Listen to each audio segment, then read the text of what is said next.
pro UG okubeera nga tenkunonyeza amawulire agule mu bitundu by'eggwanga ebyenjawulo gwe otasobodde kubeera nga otuuka ku video wansawo ojja genda obeera nga tesobola ndowooza ku ensonga nga bw'ogenda okubeera nga oziwulira era nga munnange ensonga ezikyali mu ddiiro ensonga za Paulo Kafeero omugenzi Prince Golden Boy of Africa era nga oluvannyuma lw'okubeera nga munnange DNA test zakolebwa recently ebyavaayo ne bivaayo era nga waliwo abaana abasinga okubeera nga munnange ensi ebakwatako ku mitima abaana bali bafaananya Paulo Kafeero era nga bamu ku abo kuliko omwana amanyikiddwa nga Muwanguzi Kafeero Godfrey era nga bwe twogerera obulamu bwe bwongedde okubeera nga munnange buutereera ddala munnange abantu b'enjawulo bavudde ne beera nga bagamba nti omwana ono ngeri ekiri nti mwana wa muyimbi waffe gwe tusinga okubeera nga twagala Prince Job Paulo Kafeero tetugenda okubeera nga tuleka omusaayi gwe okubeera nga gubonaabona era ng'omwana ono recently we yali ku live emu basobola okubeera nga bamusondera akasente era ne wavaayo n'abakulu abamu basobola okubeera nga bamuwa ettaka somewhere era nga wetwogerera saawa eno enteekateeka y'okubeera nga munnange bazimbira omwana ono amaka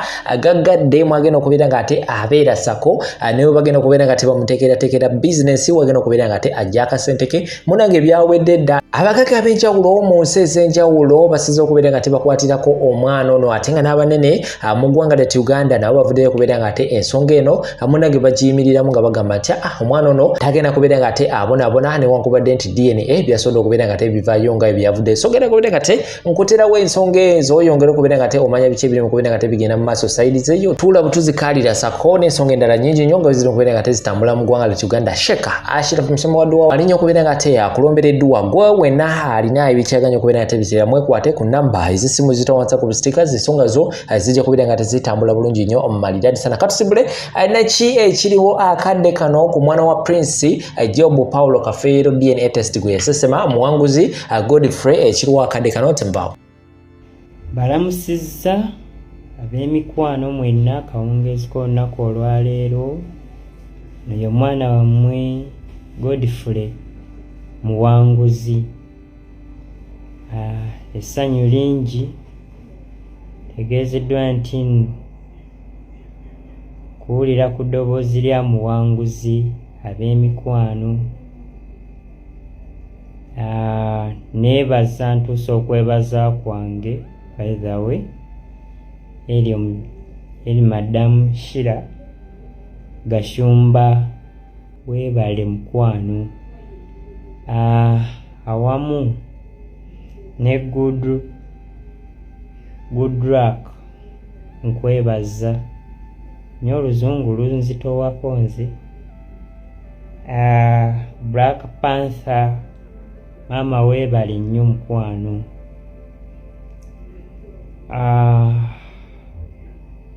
Barrister Timo weebale ssebo weebale muganda wange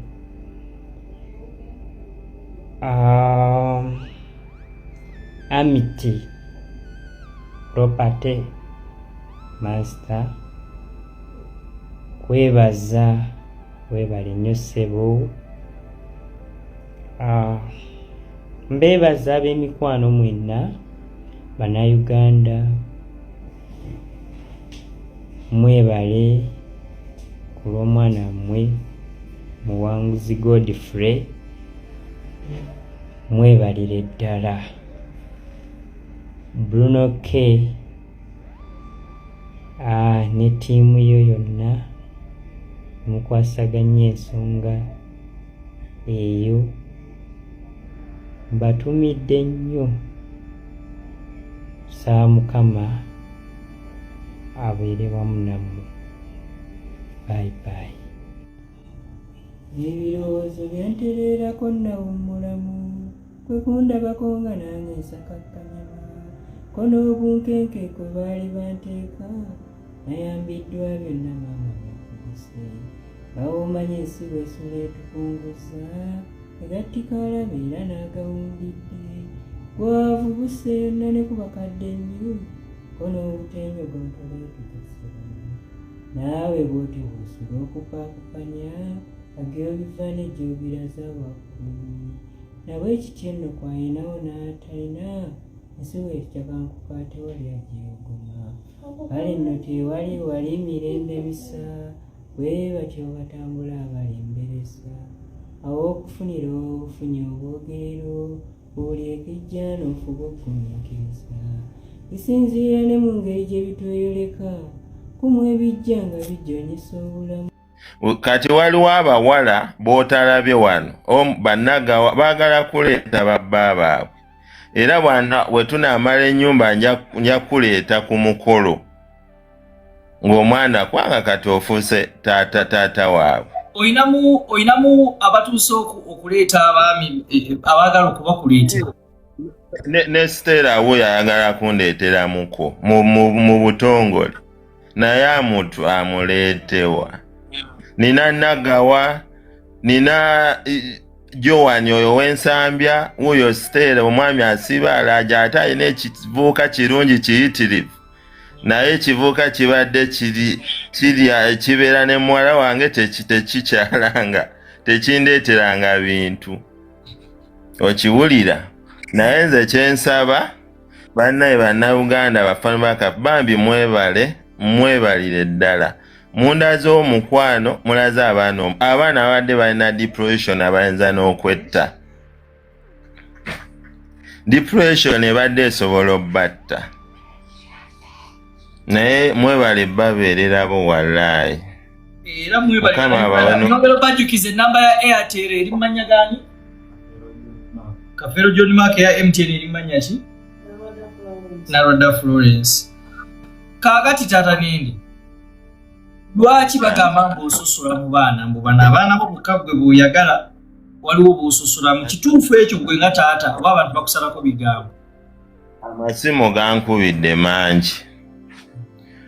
Olaba Saidi eri yafunye ekika kyabwe balina omukulu w'oluggya ye Robina Namatovu. Kati neeno abaana bange balina ekika kyabwe. Kasatu bafunire ettaka n'ekijja nze nja kujjanga mbabeeremu tulye ekijjulo olwedde bangi nze natanse n'okuvimba nina abaana kati nve mu bangi ngende mu bana ngende mu basatu ng'okiraba kijja lwaki nantongo yabadde. Omanye taata ogenda kunsaasira okubuuza ebibuuzo bino naye bannayuganda baliko kuno 13 baagala kumanya koza abamu tebafuna budde kulaba YouTube videos zozonga okola ekyakwawula n'abaana bo bali abalala naye oba toli comfortable kyogera kusooka. Ekyatwawula n'abo abaana sijja kulimba ebyenfuna byabaleetera obuzibu nga waliwo omukyala abakulembedde. Era obuzibu bwenfunye nze mbadde mu ntalo za mukulu wange Kafeero kuva 2019 ng'okuba batankana otunda ennyumba ye Kajjanseyo ogiraba. Omusajja yagizimbira oba bbanga kinga abaana bakulabako basonda eyo ennyumba Uncle Bruno ne b'obabuuza era yabaluma nga tebabawa na musaala. Abo bandagire na bitaka. Okiwulira yannuma ne bagitunda ne balumba mu kyalo yonna ne batunda. Taata nendo n'onsonyiwa wano ogenda kuba open kuba kati wano ku TikTok ng'abantu bwe bateerako abaana bo ssente njagala leero obe open abantu babulira amazima abaana ebbanga libalimu kati n'ekigera mu maaso. Ani atunda ennyumba? Abaana bana. Otandikira ku Swazi Simon Peter Nagawa. Kino kyo kidube ekisajja kyatu kyo kisirifu kyo bwe batunda nga bakiwaayo ebiri. Era kiyiga w'amakanike w'amandeevu. Eyo dube yali wa Mesat Semakula. Semakula n'amuta.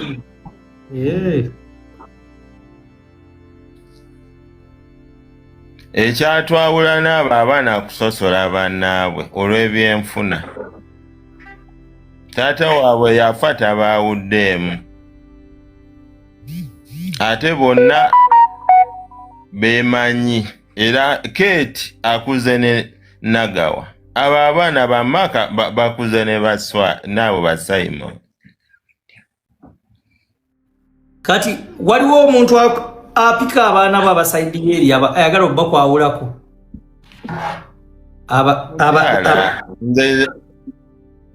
ate oyo omukyalo olwedde ne mukulu wange okufa bali bayawukana dda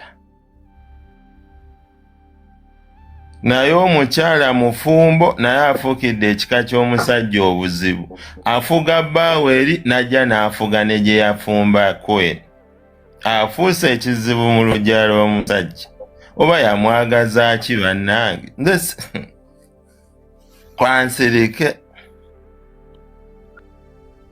taata nende abantu kati sente zeyongeddeko I think munyambeko okugattawo ku calculator tulina eno emitwalo 828 mu 268 eno tulina 4,714 mu 6 njagala mugattemu abantu mbawenga update naye nga bambi mwebale nnyo abannayuganda abaliko 13,000 Ugandans watching mwebale nnyo if eno 828 eno giri 4,714 banaye abannayuganda abaliko 13,000 if each of you can send 1,000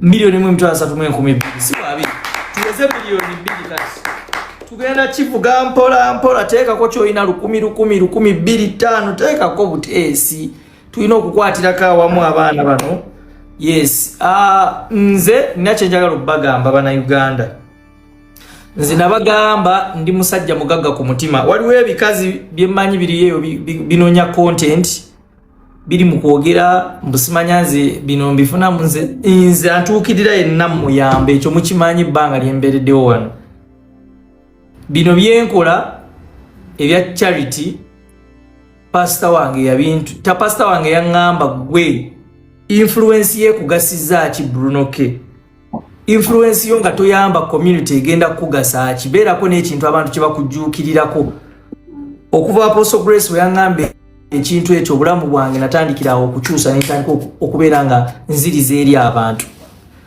so ebyo bikazi ebinoonya content ebibeera eyo nze ndi musajja mugagga ku mutima Katonda yamblessinga kino kyenkola nkikola ku low fit ku mutima gwange era kyobola obulambo tebunzigwako bandeetera diiru bandeetera endorsements Katonda bino byonna yabindeetera so eyo boogero baboogera nze kyenjagala okulaba nti nga kojja ataata nende tumukwatiddeko n'abaana be yes so eyakatujoyininga tuli wano taata nende akyatubuulira kaka taata nende ozzaako ki bw'omala okugulira abaana b'ettaka kuzimba ng'oli mu kutereeza kati baana bwe bagenda obbeera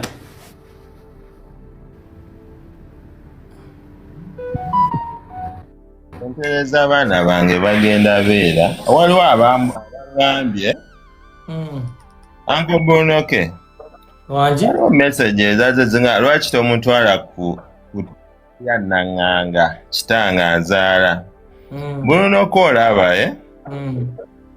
nina obusobozi okubateekayo kwetaka weeriri naye olaba nakedde ku makya n'enfa abaana abo basobola obbakola ki okubagobawo kubanga babagamba eno ettaka lya buki ne kati abaana bwe baba bafunye ettaka eryawo lirimanya ga kukyapa baba bamanyi bafunye obutuuzi obuki obutuufu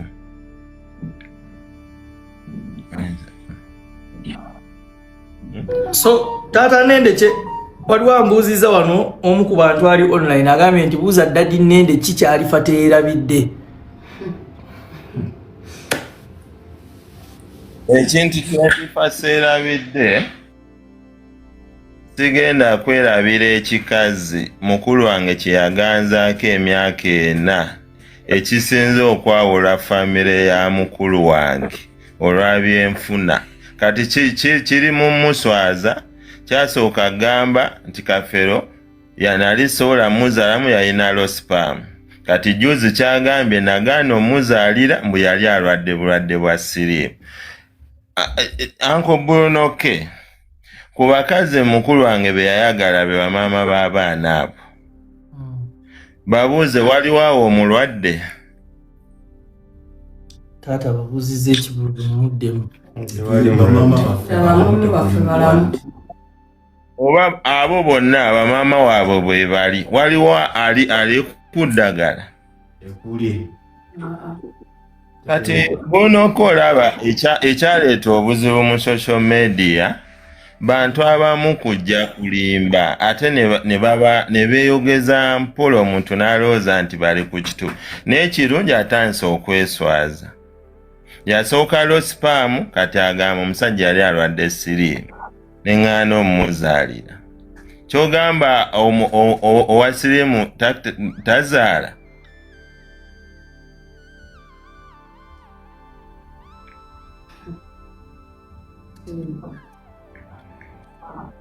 kyekyo ekintu kyeŋŋenda okufa nga seerabidde no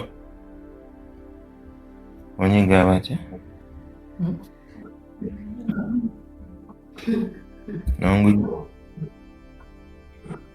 naye kati